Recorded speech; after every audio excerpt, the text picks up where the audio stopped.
the Seattle Seahawks, Pete Carroll. All right, trying to make something happen. All you got to do is win this, right? Just keep this train rolling in the right direction.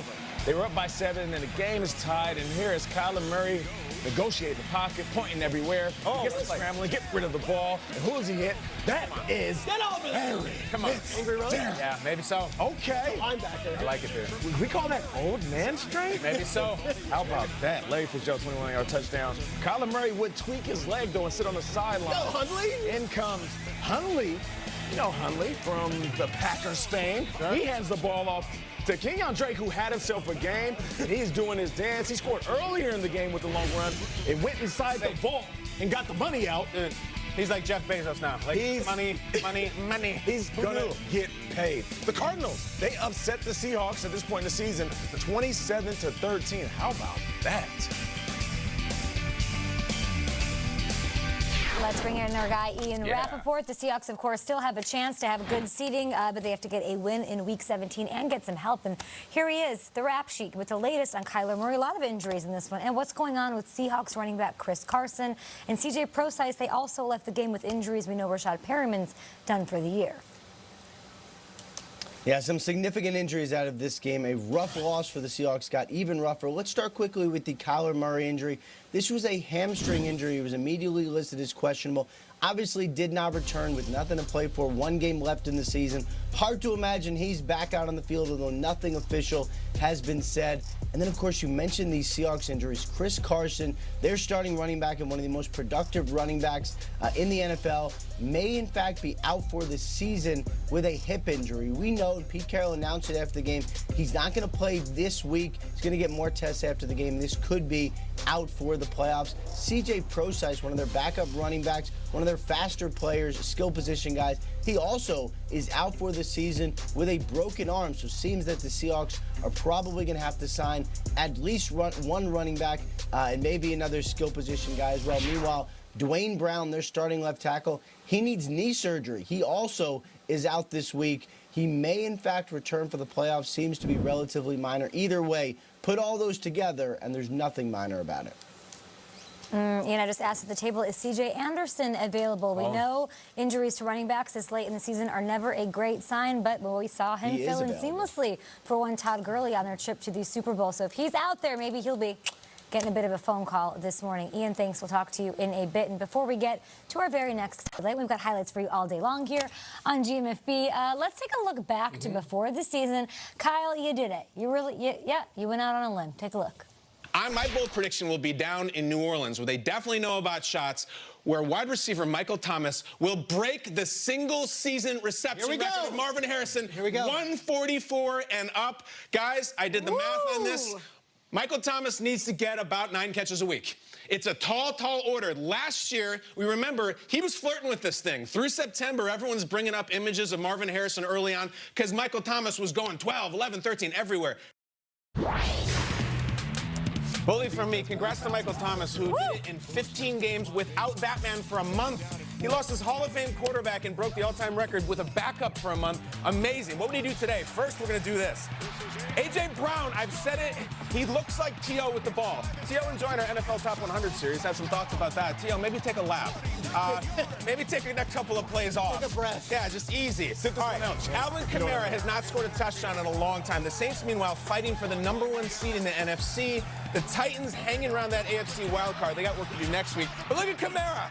He's gone. My 6-year-old's favorite player scores his first touchdown in a long time since week 3. Had a big, big day yesterday. But the Titans fight. This game was really entertaining. What's Tannehill got? You know he's always got something. Come on, Tan, man. Who he goes? Guys, remember Tajay Sharp? Yeah. Caught fire a couple years ago. Look at this guy. Yeah, Caught fire in this game. Dawn. He did catch fire to the tune of a 36-yard touchdown, but this is Michael Thomas at this point in the game, all right? 143. He's tied with Marvin, who played in a dome his whole career with the Hall of Fame quarterback, and Reggie on the other side. It's pretty nice. There's the record breaker, 144, and he stiff arms for the touchdown. They took the touchdown away, which is really annoying. I like when they score on meaningful plays. It's going to make when Ricky Williams broke Tony Dorsett's record in college. It was on a breakaway run. But Thomas did get the touchdown subsequently because they went back to him. Here it is, Michael Thomas on the left. He's going to drag over the middle. Brees looking. You can't guard Mike. You can't miss Mike. And guys, here's another game. He could drop 155 catches and bury this thing for a century. 38-28, the Saints win on the road. There he is. He passes Marv casually. Julio's still playing, and then AB playing guitar in his house, and that's all kinds of a weird fever dream. But this one is real. Michael Thomas, 145. He's balled all year. God, I wish this guy could have guarded him one-on-one in his prime just to see how it went. And I don't say prime accidentally. Deion called Michael Thomas. No, I can't. I want it. Go get him, Deion. Relax.